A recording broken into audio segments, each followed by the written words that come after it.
दोस्तों, जो मनुष्य अपने आप को प्रभु को समर्पण कर दे और उन्हीं को ही अपने जीवन का खिवैया घोषित कर दे, उसका कोई कुछ नहीं कर सकता।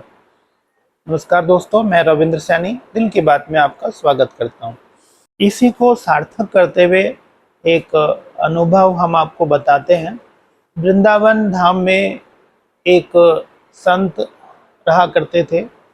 वो जनरली बांके बिहारी मंदिर आते और वहाँ की सीढ़ियों से बाहर से ही द्वार से ही बैठ के भगवान को प्रणाम करके लौट जाते और लोग उनको जज साहब कहते थे।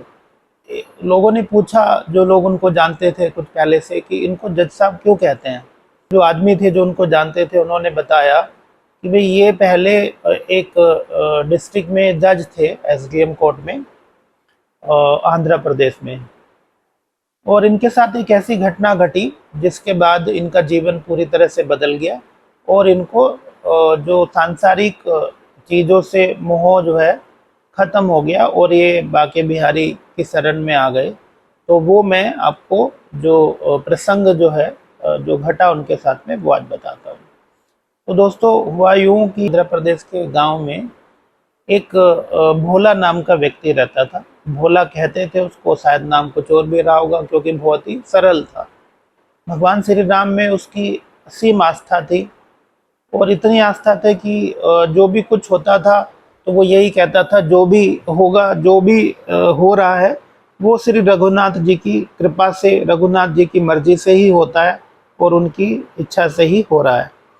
तो दोस्तों, वो थोड़ा निर्धन था क्योंकि भोले आदमी, सरल आदमी बहुत धन तो अर्जित नहीं कर पाते हैं।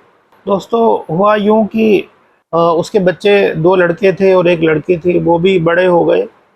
और लड़कों ने एक दिन कहा कि पिताजी, बेटी जो है, मतलब हमारी बहन जो है काफ़ी बड़ी हो गई है, तो उसका विवाह भी जो है हमें करना है। तो हमारे पास इतना धन तो नहीं है, लेकिन अब हम बड़े हो गए हैं और हम धन अर्जित कर लेंगे। उन्होंने कहा कि अगर आप यहाँ के साहूकार से, सेठ जी से थोड़ा धन उधार ले लेंगे तो अभी का काम हमारा चल जाएगा, विवाह हो जाएगा बहन का और फिर हम उसको लौटा देंगे। भोले ने कहा भाई ठीक है। अब भोला चला जाता है साहूकार के पास, जो सेठ जी थे गांव के, उनके पास जाता है तो बताता है कि भाई ऐसे ऐसे करके मेरी बेटी सियानी हो गई है, विवाह के लिए मुझे कुछ धन की ज़रूरत है, तो सेठ जी आप क्या दे देंगे। उन्होंने कहा हाँ ठीक है। भोला क्योंकि बहुत ही सम्माननीय व्यक्ति था, ईमानदार था, तो उस पर कोई शक करने की कोई गुंजाइश थी नहीं। तो सेठ जी ने जितना धन मांगा उन्होंने दे दिया। तो धन लेकर भोला अपने घर आ जाता है और अपने बेटों को दे देता है, कहता कि भाई ये लो धन और अब जो है जैसे भी है शादी वादी कर दो। भगवान की कृपा से, रघुनाथ जी की कृपा से शादी बेटी की हो जाती है और बड़े अच्छे घर में होती है और बड़ा अच्छे से संपन्न हो जाता है काम। उसके बाद में कुछ दिन बाद उन्होंने, भोला ने कहा भाई मेरा तो यहाँ पे कोई काम रहा नहीं, तुम अपना खाओ कमाओ। और मैं, एक गांव के ही बाहर एक मंदिर होता था, तो ज़्यादातर समय भोला अपना रघुनाथ जी के मंदिर में ही बिताता था। कुछ दिन बाद बेटों ने कमाई करके, मेहनत करके, परिश्रम करके वो धन अर्जित कर लिया जो साहूकार को लौटाना था। तो उन्होंने अपने पिताजी को बुलाया कि पिताजी ये धन हमारे पास आ गया है और आप इसको जो सेठ जी को लौटा दें ताकि हम कर्ज मुक्त हो पाए और हमारी जो छोटी सी ज़मीन है वो भी बंधन मुक्त हो पाए। तो भोला वो धन लेकर चला जाता है और सेठ जी को कहता कि सेठ जी आपका बहुत बहुत धन्यवाद, आपने मुझे मेरी ज़रूरत के समय पे वो जो धन दिया उससे आपकी बेटी जो है उसका ब्याह हो सका और ये मैं ब्याज सहित आपका पूरा पैसा लौटाता हूँ। तो सेठ जी ने कहा भाई ठीक है, बहुत बढ़िया। उन्होंने अपना पैसा लिया और बही खाते से देखा कि इतना पैसा बनता है, उतना पैसा लेके एक रसीद बनाई और भोला को दे दी। तो भोला ने कहा कि मैं प्रभु इस रसीद का क्या करूँगा, मैं तो अनपढ़ आदमी हूँ, मैं तो सब कुछ रघुनाथ जी के ही हवाले छोड़ देता हूँ, जो मेरा इससे क्या लेना देना।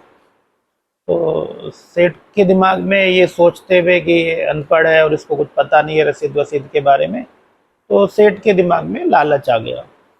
तो उसने सेठ को, भोला को कहा कि तुम जरा एक गिलास पानी लेके आना यार, ये रसीद मुझे दे दो वापस। तो रसीद ले ली और भोला जब तक पानी लेके आया उसने एक दूसरे कागज पे 2-4 लाइन खींची और उसको दे दी कि भाई ठीक है, तुम ये रसीद ले जाओ। अब थोड़े दिन बाद सेठ जी ने तगादा करना शुरू कर दिया पैसे का। भोला ने कहा भाई हमने तो पैसे दे दिए थे। तो जमीन हड़पने के लिए सेठ ने उसको मुकदमा दर्ज करा दिया सिविल कोर्ट में। अब तहसील में मुकदमा दर्ज हो जाता है तो वहाँ पर पेशी होती है, तारीख लगती है, तो भोला जाता है। तो भोला से जज साहब पूछते हैं कि भाई तुमने पैसा लिया था? कह रहे हाँ जी लिया था। आपने लौटाया क्यों नहीं? कह रहे जी मैंने तो लौटा दिया, सूद पूरा, जो सूद सहित मैंने लौटा दिया। तो कह रहे आपके पास कोई रसीद है? कह रहे हाँ जी ये कागज दिया था, मैं तो अनपढ़ आदमी हूँ, जो सेठ जी ने दिया वो मैंने रख लिया। उसमें देखते हैं कि उसमें तो कुछ था ही नहीं, रसीद वो थी नहीं। जज साहब ने कहा कि ठीक है रसीद नहीं है तो कोई और गवाह है, कोई और उपस्थित था वहाँ पर जब आपने पैसा लौटाया? तो भोला ने कहा हाँ जी रघुनाथ जी थे। कह रहे रघुनाथ जी आ जाएंगे वो गवाही देने, कहाँ रहते हैं? कह रहे वो तो सब जगह रहते हैं जी, कोई सच्चे दिल से बुलाएगा तो आ भी जाएंगे। तो जज साहब ने कहा ठीक है समन जारी करो, अगली तारीख दे दी। तो उन्होंने रघुनाथ जी के नाम पे एक समन जारी कर दिया कि रघुनाथ जी यहाँ पे गवाही दें। अब जो चपरासी था अपना समन लेके गांव में पूछता रहा भाई रघुनाथ जी कहाँ रहते, कहाँ रहते? अब रघुनाथ जी वहाँ रहते हो तो कोई बताए। अब एक आदमी ने कहा भाई रघुनाथ जी तो यहाँ नहीं रहते। जब चपरासी भी ढूंढते ढूंढते दुखी हो गया, बाहर गांव के बाहर एक मंदिर जरूर है रघुनाथ रघुनाथ जी का, वहां आप देख चले जाओ।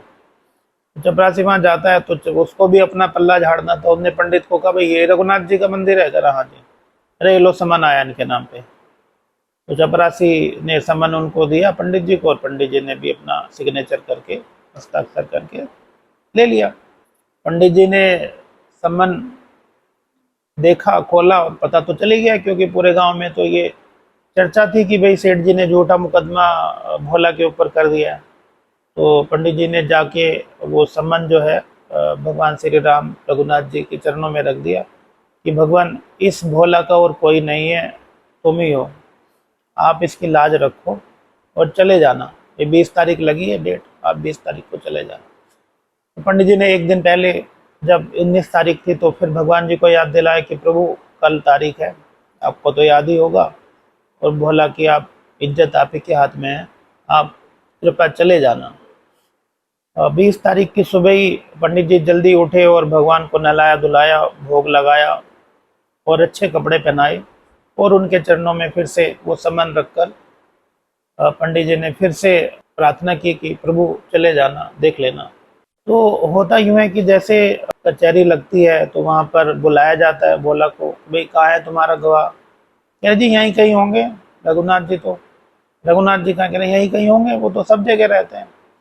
वो आवाज लगाई गई रघुनाथ हाजिर हो, रघुनाथ हाजिर हो। अब रघुनाथ जी तीसरी आवाज पे देखा एक बुजुर्ग आदमी सफेद कुर्ता धोती में डंडा लिए हुए चला आ रहा है। तो जज साहब ने कहा तुम ही हो रघुनाथ? अरे हाँ साहब मैं ही हूँ। अरे कटघरे में खड़े हो जाओ। कटघरे में रघुनाथ जी बुजुर्ग आदमी खड़े हो जाते हैं। जज साहब पूछते हैं कि तुम थे वहां पर जब ये भोला ने पैसे लौटाए? कह रहे हाँ जी मैं था। रसीद दी थी इन्होंने? तो उन्हें कहा रसीद तो दी थी, लेकिन ये लालच, बस जो सेठ है ये लालची है और इसने ही धोखा किया है। और रसीद इसी की अलमारी में आप देखेंगे ऊपर से तीसरी ड्रॉर में, और चौथी फाइल है लाल रंग की, उसमें वो रसीद रखी है। और इसने वहाँ पे काटा हुआ भी है, कर्ज जहाँ मेंशन था वो उसने रिसीव भी वहाँ पे लिखा हुआ। तो सेठ को जज साहब ने वहीं रोका और किसी को भेजा और वो उसकी फाइल जो है मंगाई गई। तो देखा भाई खाते में बाकायदा रिसीविंग थी और रसीद भी रखी थी।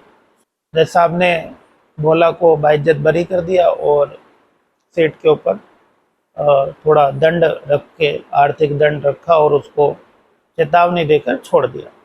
भोला भी अपने घर चला जाता है हाथ जोड़ के, भोला तो भोला ही है। अब कुछ दिनों बाद जज साहब के दिमाग में एक बात आई कि यार ये आदमी इतना सटीक कैसे बता सकता है कि कौन सी फाइल है, कौन सी जगह रखी है, कहाँ रसीद रखी है। ना तो ये आदमी सेठ जी के यहाँ काम करता था, ना इसको इतना कैसे पता होगा। तो ऐसे उनके दिमाग में आया तो वो गांव चले गए भोला के, और वहां पर जाकर भोला से मिले कि भाई वो आदमी जो आया था तुम्हारा जो गवाह था कहाँ रहता है। अरे वो तो सब जगह रहते हैं जी। अरे सब जगह तो रहते हैं, रहते कहाँ हैं? घर कहाँ है उनका? अरे वैसे तो जी सब जगह घर है उनका, बाकी ये मंदिर है। अरे मंदिर, मंदिर में ये पंडित जो है ये, नहीं नहीं नहीं नहीं साहब, जिनका ये मंदिर है वो कह रहे क्या मतलब भगवान? अरे हाँ जी। ये भगवान कैसे आ जाएंगे गवाही देने? कह रहे सर आप तो पढ़े लिखे आदमी हो, हम आपको कैसे समझा सकते हैं, आप तो समझोगे नहीं। तो मैंने कहा नहीं नहीं सही सही बताओ। तो वो गए पंडित जी के पास, गए मंदिर में बैठे, वहाँ पर बातचीत हुई। पंडित जी ने भी बताया कि हाँ सामान आपका आया था और मैं रघुनाथ जी के चरणों में मैंने रख दिया। बोला ने कहा जी यही गए हैं, यही बचाएंगे मुझे, जब ये बचाएंगे तो कोई नहीं मार पाएगा। जज साहब के दिमाग हिल गया। जज साहब ने कभी सोचा भी नहीं था कि भगवान स्वयं उनकी कोर्ट में हाजिर होंगे और गवाही देंगे। लेकिन जज साहब को बड़ा दुख हुआ कि मेरी कोर्ट में भगवान रघुनाथ स्वयं हाजिर हुए और वो कटघरे में खड़ा कर दिया मैंने, और वो खड़े रहे और मैं बैठा रहा। मैं कितना नीच आदमी हूँ।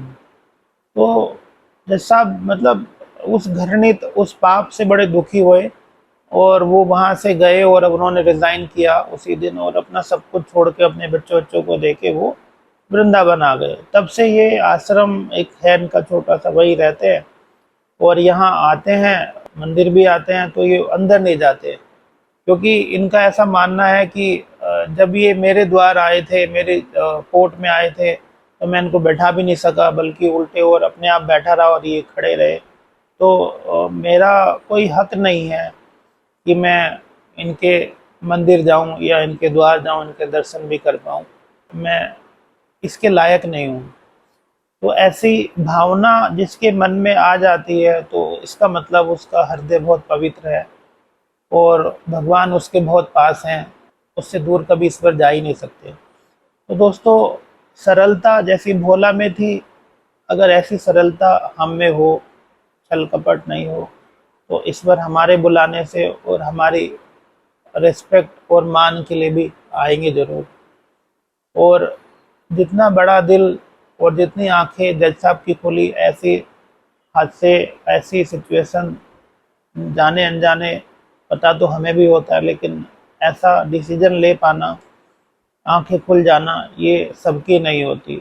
ये भी जज साहब का बड़ा भाग्य है कि उनको ऐसी परिस्थिति का सामना करना पड़ा और उनकी आंखें खुल गई इस जीवन का समय रहते, और उन्होंने भगवान के द्वार को ही अपना द्वार या अपना घर बना लिया और उनकी शरण में चले गए। तो दोस्तों, यही आज का मैसेज था। राधे राधे, जय श्री कृष्ण।